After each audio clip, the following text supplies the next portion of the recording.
আজকে আমি একটু আলুর পরোটা বানাবো। তো আলুর পরোটা একটু অন্য ধরনের হবে। তোমরা সবাই আলুর পরোটা বানাও জানি, কিন্তু তবুও আমি একটু আলাদাভাবে বানাচ্ছি এটা। এখানে আমি ময়দা নিয়ে নিচ্ছি। ময়দা নিয়েছি প্রায় 300 মতো ময়দা নিয়ে নিলাম। এইবার আমি এখানে দেব, আমি আলুটা সিদ্ধ করে অল্প করে কাঁটা চামচে করে ম্যাশ করে রেখেছি। এইটা আমি এবার এতে দিয়ে দেবো।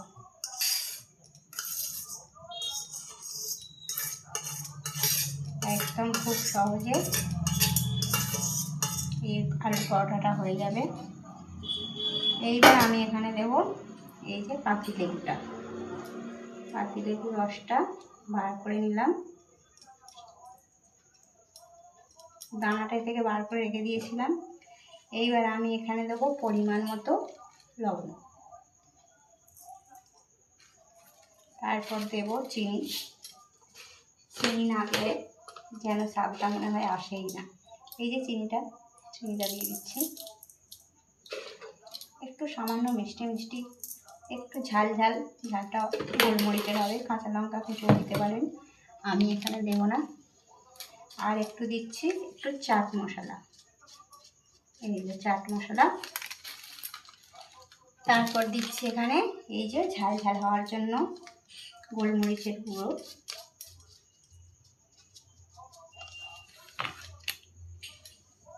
তারপর দিচ্ছি আমি এখানে রাইস ব্র্যান্ড অয়েল।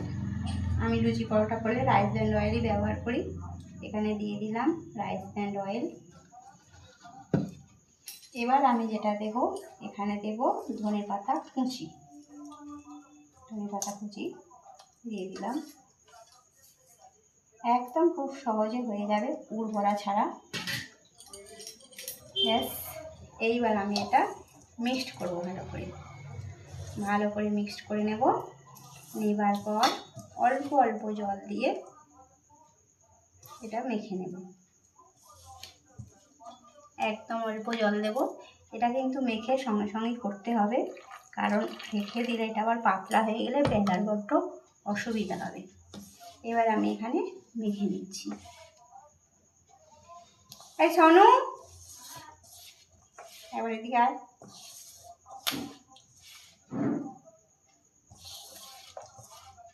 ভিডিওটা আবার অফ হয়ে গেল কেন রে? এই যে আমার ময়দা মাখাটা রেডি হয়ে গেছে। এবার আমি ওপরে একটুখানি তেল ছড়িয়ে দেব।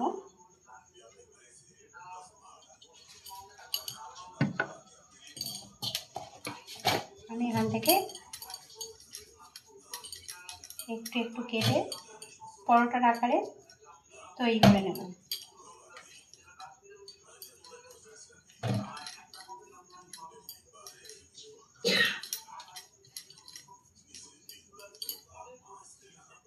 এবারে একটা একটা করে কুচি করে পরোটার আকারে এগুলো তৈরি করে নেব।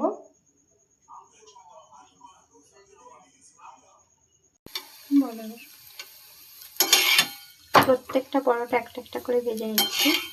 ভাজা হয়ে গেছে।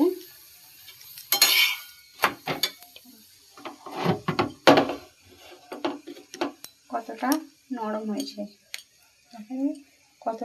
হয়েছে দেখুন। এইবার আমি আবার পরের ভিডিওতে ফিরে আসবো।